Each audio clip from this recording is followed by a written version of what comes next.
Bote bandeko ya leo njo leo. Lelo toye na commune ya Kalamu na pont Bongolo. Bandeko toza na saison sèche, nde tobengaka na elanga. Nde bozomona nzela oyo eza ya kokauka. Mais soki mbula ebeti, bandeko awa koleka te. Ezalaka vraiment inondé na mai. Yango lelo toye totala ba habitant ya quartier, totuna bango ndenge nini bavivaka soki mbula ebeti. Alors to meki toleka mupanzi po totuna ba question na batu. Ndenge nini bavivaka po tozomona pont eza ya kokauka awa. Mais na soki mbula ebeti bandeko okoleka te. Alors papa koyeko yebisa biso soki mbula ebeti ndenge nini bovivaka na quartier na bino awa. En tout cas na pont oyo dongi tozosenga na bakonzi ya mboka batalela biso likambo oyo ya pont oyo po salite oyo esila awa esengeli kaka batombola pont oyo po tala kaka na nani toza na temps ya elanga mais tala salite be ndenge ezali bato bakomi otambola likolo ya mai mais fulu eza likolo ya mai esali kushi tala likolo wana tala ndenge bazotambola mais so batomboli pont oyo dongi eza likolo dongi basalite oyo koleka mais awa soki mbula eye so basali yango te dongi mai epanzanaka awa inonde ekotaka tina bandako salite nyonso ekotaka etikalaka tina bamapango ya bato tala na université ya nini wana tala ngumba wana ndenge ezali ifo kaka bakonzi ya mboka bashefu na biso batalela biso epuis bino ba journaliste na biso ba leo ndio leo bolobela biso pe pona likambo oyo ponzela na biso oyo yofungwa. Mais papa, gouverneur de la ville a lancé campagne moko ya bopeto. Koto ngane comité apparemment. Ekomaka ate soke komaka a olinga omona ata moko. Donc bazobongisa nzela côté mususu mais oyo batali yango te talaka nini ezali awa. Mais côté mususu tomoni ekomi propre mais awa ko bongolo donc batali nzela oyo te. Il faut ka batombola nino tosenga na bakonzi batalela biso pont oyo batombola pont likolo po mai oyo basalite nyonso ezala oleka yango nde tosenga na pino. Merci beaucoup papa, merci de l'intervention na yo. OK. Bino moko bolandi boyoki intervention ya papa na biso toki tokoluka su bato mosusu. Bato totamba tomona bato mosusu. Bonjour papa. Tu peux poser quelques questions sur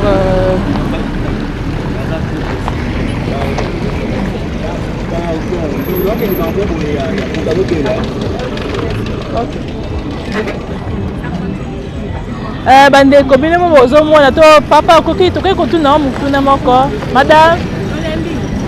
madame noko poser question tomonaka toza na pont na bino awa tomonaka ndenge mai etondelaka bino par là yo okoki koloba nini par là? Juste na pont de mai etondaka mpona nga vraiment nakoki koloba ke faut vraiment babuka nde pont. Donc faut vraiment babuka pont batonga likolo parce que nde bazosalaka bazolongola toujours basalite ekangamaka baosalaka baosala mosala moko ya donc faut vraiment pont oyo ebukana babuki batongi ya likolo wana baoresir yango. Mais toyokaki campagne gouverneur a lancé campagne ya bopeto na Kinshasa bino côté communauté. Ah bon côté vraiment non côté communauté côté comité talaka pont eza pena na principal boye ba konji ba omona bien ba omona faut vraiment babuka ili otoyebi ke nyonso zaka makasi to bovivaka ndenge ni sembule betia. Vraiment mamie c'est trop regrettable na problème ya pont oyo ya place oyo. Pont oyo vraiment est compliqué à biso jusqu'à présent et ça toujours compliqué biso. Toloba peut comme na suka. Tout ça cause d'un événement au sein mbala oyo quand ba na besoin que bato bakufa tant ba bibembe ko landisa ma ya bana na mikonde ko za bien parce que na elanga wa ngungi salité tout et ça kutundaka na kaza boucher. Soko tali beti na mkongo na ngai de to sulanga na yo. Et que beti à 100 mètres ya salité na salité. Tu éviter de te revivre. Tango ba gens tango ba ya ka ya l'état pour na ko solution pa oyo. Ba ba ko timula ka likolo beti abaki wake. To ko pena rater. Jour nini oyo bango ba ko accepter que ba solution pa oyo. Ah, bité ba mo refungama. Pour moi c'est pas mon mutemo. peut-être que moi qui bon moto qui est ça la boue bah il faut ça bien avant est-ce que si vous ça l'appel na bakonzi ya mboka ou le gouvernement ici est-ce que kita déjà sur terrain ba gouvernement aya wambana mbala ministre ya oya tali makambo ya biloko yo salite aya wa mettre fois bazo ba mesure baleka ba chinois baleka ba ingénieur baleka mais jusqu'à présent eloko moko ezati.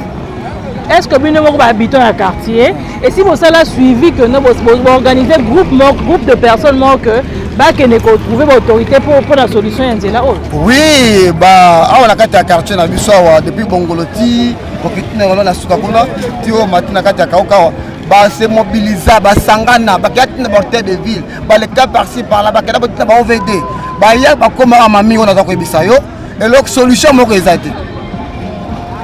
Et Bourgmestre vraiment il y a commune à l'Obakanini juste. Bon Bourgmestre à Kobelo Konini. À l'étant que il y a azako dépendre de la hiérarchie. Bango ba kopesa autorisation de quitter pas naé. Ya ko tayela bango parce que tango ya azako sa musala. Azako pesa rapport azako kena. Tango réponse azako ya ya ko belo Konini. Asabe mutu akozira ba konzira ba zali ko na ne ba un mot pour na pour ya asa musala wana. Ok, papa par là, au lobby ni le lancer, appelle nini na ba konzi yango. Bon pour ngai na ko ba konzi keno ba yo kamawa. Ba za pe na makila pe na mai le ko abiso. Dezo ko vivre na se mai akala mwa. Ba funga mitema pour la population na bango. Pour la simana yango tango bango ba yaka pot ba lukoluka ba voix na bango. Ba tala kaka biso ba population. Mais tango suka ba zoka ba kenda ba zonga ka simate pour nani. Ba zonga simaba ko kama na biso population. O to vota ka bango.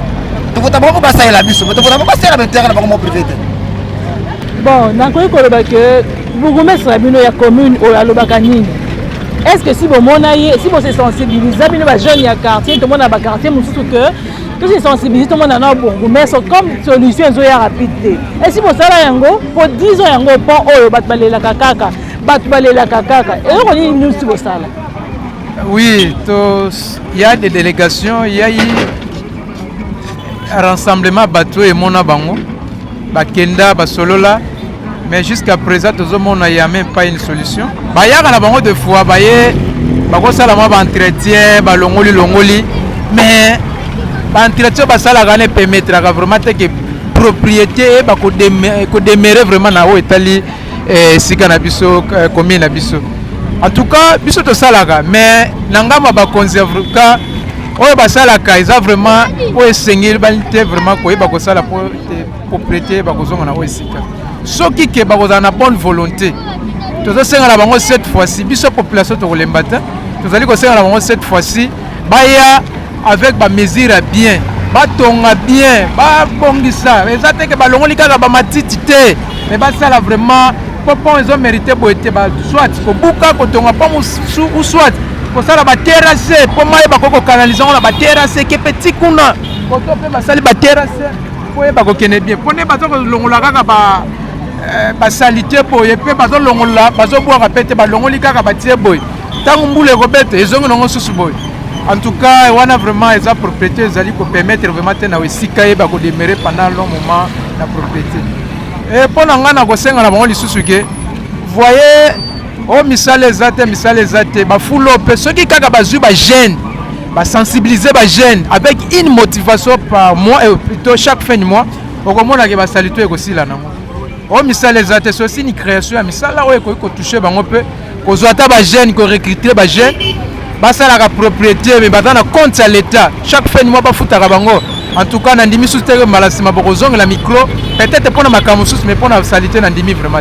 Mais yo en tant que jeune ya quartier ni sans pour autant que batinda bino néanmoins le bien que ne sensibiliser les jeunes la bino moko ba jeunes ya commune oh ko se sensibiliser sans pour que l'état commune ba ko kite ko chamina maboko momo bino moko ba jeunes na quartier bozui initiative wana ya ko bongisa. Est-ce que si bozo makanisi wana?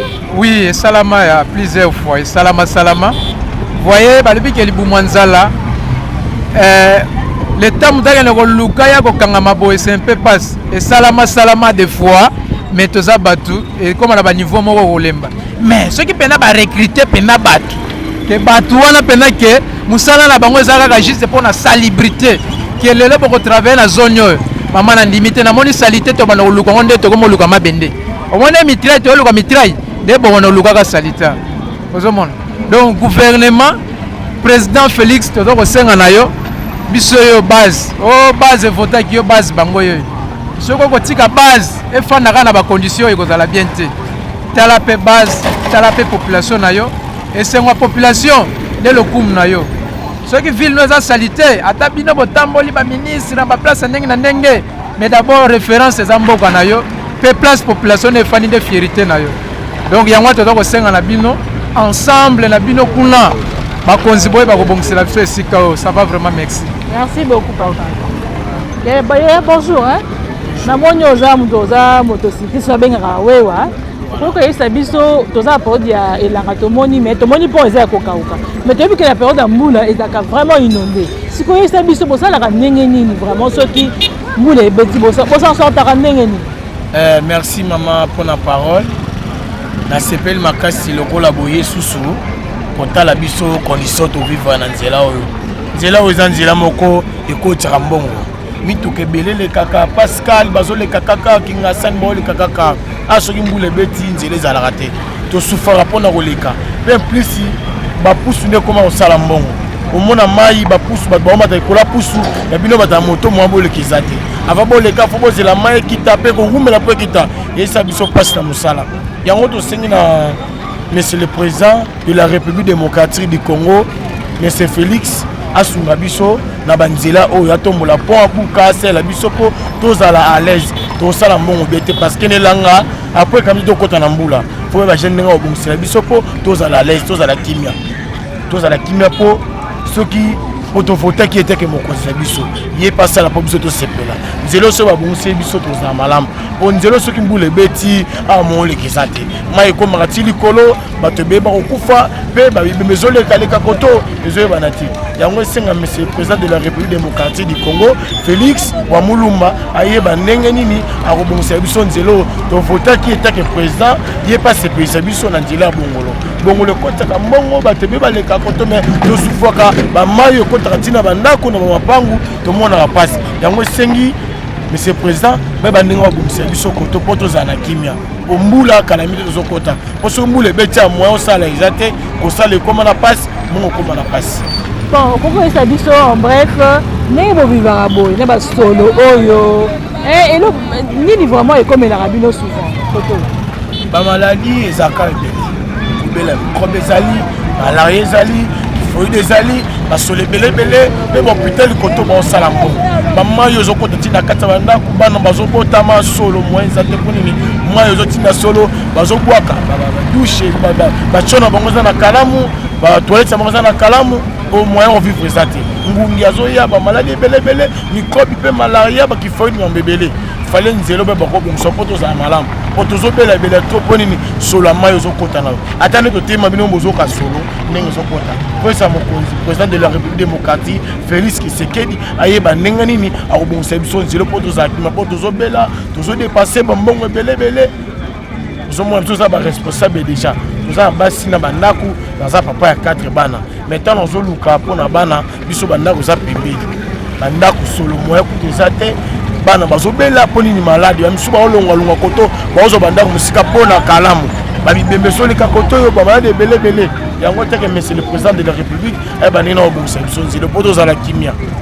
Merci beaucoup, merci. Okokoyesa biso na pa oyo soki mbula ebeti ndenge nini bovivaka koto oyo problème c'est pas awa ese tolekaka awa mbula ezinaka makasi toza na susi ke bakonzi ya mboka babongisela biso place oyo parce que mai ezotona ezopesa inondation makasi ntango ezopesa inondation makasi moyo ke bato baleka eza te yango tozosenga na gouvernement bato ya mboka gouvernement babongisela biso place oyo eza prince ya monene ya bongolo mais place oyo bato ezotona mai toza na susi ke baede biso basunga place oyo eza mai ya kotonda mai etondaka tika baniveau nini etondaka mai etondaka vraiment moyen ezokule mai makasi vraiment moyen bato baleka eza te etondaka vraiment niveau ya loketo awa moyen bato baleka ekoma ebale fleuve mobile moyen toleka eza te.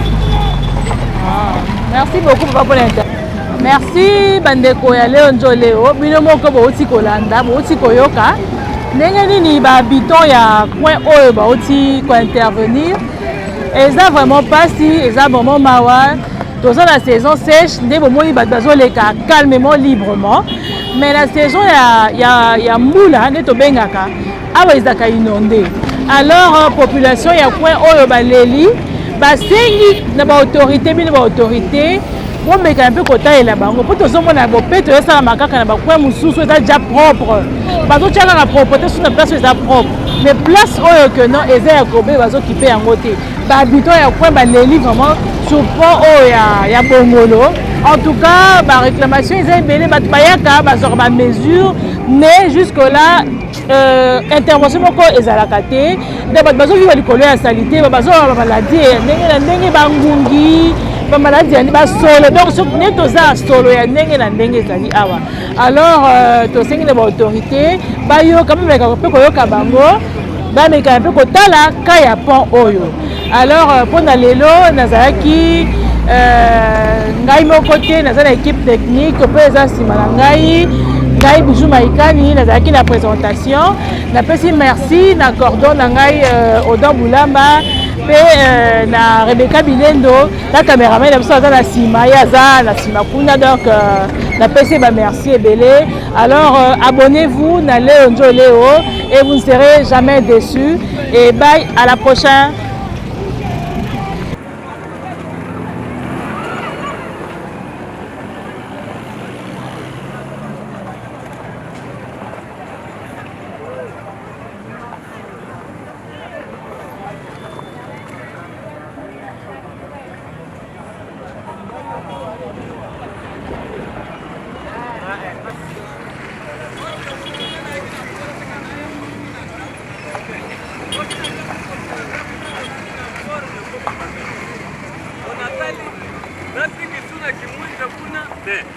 Yamuna pesa reference kaka.